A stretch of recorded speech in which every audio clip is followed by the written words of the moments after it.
बांग्लादेश से सटी हुई सीमाओं पर भारतीय सेना को अलर्ट कर दिया गया है। अपने बाप का बदला लेने के लिए ये सारी गेम रचाई, इंडिया के जरिए वो आई, इंडिया लाने वाला उससे सब कुछ करने वाले। शेख हसीना वाजिद अपने बाप शेख मुजीबुर रहमान की तरह इंडिया भाग गई हैं और अपने आप को उन्होंने इंडियन एजेंट साबित कर दिया है। वो उसको लिबरेशन कहते हैं और हमें जो है वो टेररिस्ट कहते हैं। तो ये दोगलापन जो है ये खत्म होना चाहिए। आपके घर में अगर खाने को कुछ नहीं है लेकिन आपके पास आपका हथियार होना जरूरी है। ये कौन सी बात रही है यार, वहाँ पे अनआर्म्ड लोग हैं, ये लोग वहाँ पे गए, इन्होंने बच्चों को मारा, वहाँ पे काम करने वाले लोगों को मारा। टेस्टर्स ने वहां धावा बोल दिया और उनके आलीशान घर को लूट लिया और वहां खाना भी खाया। यहां तक कि उनके पिताश्री को भी ना छोड़ा गया। पिताश्री बांग्लादेश के फाउंडिंग फादर शेख मुजीबुर रहमान की मूर्ति पर भी लोगों ने अपना गुस्सा निकाला। ऐसे ही लोग इस्लाम में होने चाहिए जो अल्लाह के नाम पे मर मिट जाएं, काफिरों पे छाएं।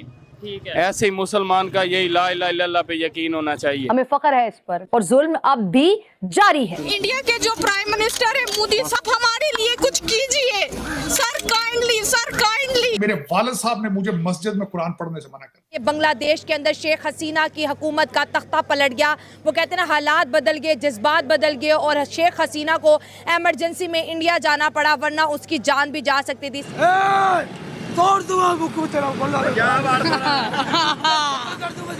पाकिस्तान के अंदर तहरीकें चल रही हैं, हिंदुस्तान 100% टूटेगा, किसी सूरत में नहीं बच सकता। आखिर बांग्लादेश भी पाकिस्तान का हिस्सा था एक टाइम पे। आपको याद होगा पाकिस्तानियों ने क्या करा था जब घुस गए थे कोर कमांडर लाहौर के घर में। उसके घर से भी उन्होंने कोरमा चुराया था, मोर चुराई थी, स्ट्रॉबेरी चुराए थे। वैसे ही बांग्लादेशियों ने शेख हसीना के घर में घुस के उसका फर्नीचर चुरा लिया, पता नहीं क्या क्या और चुरा लिया। ये अनरेस्ट है और ये किसी सूरत में ये मुतमईन नहीं है, लोग आजादी हासिल करेंगे। शेख हसीना के बेटे की तरफ से जो स्टेटमेंट आई है उसमें कहा गया है कि बांग्लादेश अब पाकिस्तान बन जाए। आखिरकार शेख हसीना को हिंदुस्तान ही काम आया। जिस तरीके से वहां के जिहादी कट्टरपंथी ने उस पर हमला किया, उसके घर में जाकर तोड़फोड़ मचाई और शेख हसीना अगर अपना जान बचाकर भारत नहीं आती तो उसको वहां पर भी नहीं छोड़ा जाता। लेकिन शेख हसीना को लगा कि एक हिंदुस्तानी है, एक हिंदू ही है जो इस समय हमको बचा सकता है, इसलिए वो डायरेक्ट वहां से भारत के अंदर आ गई। अब सोचने वाली ये बात है कि भारत को अब सतर्क रहने की जरूरत है, क्योंकि पहले पाकिस्तान और चाइना तो दुश्मन था ही, अब बांग्लादेश भी दुश्मन हो चुका है। पहले इस वीडियो में आप देखिए पाकिस्तानियों का रिएक्शन, फिर आगे बात करते हैं। आप देखें, आपने शेख हसीना उसकी वाजिद की बात की, आप देखें है कौन वो। सबसे पहली बात है कि वो है कौन, किसकी बेटी है? शेख मुजीबुर रहमान की बेटी है। तो वो अभी उसने अपने बाप का बदला लेने के लिए ये सारी गेम रचाई, इंडिया के जरिए वो आई, इंडिया लाने वाला उससे सब कुछ करने वाले। बैग पे कौन है, पहले ये देखे ना उसकी बैग पे कौन है। वो कहते हैं ना कि पुलों के नीचे से पानी बह चुका था जिस वक्त ये जो अब बात कर रहे हैं, लेकिन इसमें उनका ये पॉइंट कि हम जो हैं वो पाकिस्तान बन जाएंगे, पाकिस्तान बन जाएंगे। आप दूसरा नहीं समझिएगा, पाकिस्तान बड़ा खुश कहा ये जा रहा है। मैं देख रही थी ये बात की जा रही है कि पाकिस्तान बड़ा ही खुश है इस वक्त। एक तो पाकिस्तान इसलिए खुश है शेख हसीना की हुकूमत खत्म होने से कि शेख हसीना शेख मुजीबुर रहमान की बेटी। शेख मुजीबुर रहमान को पाकिस्तान में गद्दार कहा जाता है। शेख मुजीबुर रहमान को पाकिस्तान में वो कहा जाता है जिसने पाकिस्तान तोड़ा, जिसने मशरकी पाकिस्तान अलहदा किया। तो ऑब्वियसली पाकिस्तान के काफी ज्यादा लोग। शेख हसीना ने भी भारत जाकर ये साबित कर दिया है कि वो इंडियन एजेंट है। इंडिया शुरू से ही सपोर्ट कर रहा था। दूसरी मैं एक चीज़ कहूँगा कि सपोर्ट किसी बाहर से ना तब आपको आती है कि आपके घर में अगर लड़ाई हो रही है ना, अगर आपके घर में लड़ाई है, आपस में आपका इत्तेफाक नहीं है, तो जो आपका दुश्मन है ना वो अटैक करेगा। वो क्यों करेगा? वो प्रॉक्सी खेलेगा, और प्रॉक्सी खेली गई है, 1971 में भी खेली गई है।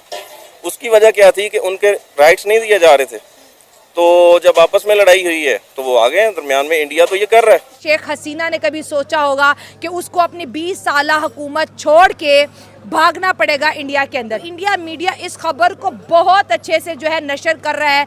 इस खबर के अंदर वो कहीं ना कहीं पाकिस्तान का टच भी इंडिया दे रहा है कि भाई इस हुकूमत जाने में ना पाकिस्तान का भी हाथ है। जो उसने किया, साबित किया कि शी वाज एंटी पाकिस्तानी। आज जैसे ही उसको पता चला कि वो she is not safe in Bangladesh, वो इंडिया की तरफ चली गई, जबकि उसको पता भी है कि इंडिया किस तरह सोचता है about Pakistan and all that stuff. उन्होंने पिछले साल नवंबर में ये भविष्यवाणी की थी कि बांग्लादेश में रेजिम चेंज का ऑपरेशन होगा, बहुत ज़्यादा इस्लामिक टर्न हो जाएगा, बहुत ज़्यादा राइट्स और प्रोटेस्ट होंगे और हिंदुओं को भी टारगेट किया जाएगा। हसीना वाजिद के ऊपर सारा ब्लेम आएगा। एंटी इंडिया सेंटिमेंट को हवा दी जाएगी, और यही सब कुछ हुआ है। इंडिया में भी इन्होंने कोशिश की कि डेमोक्रेसी के ज़रिए या इलेक्शन, और किस तरह इलेक्शन मैनिपुलेशन हुआ है ये हमने देखा इंडिया में।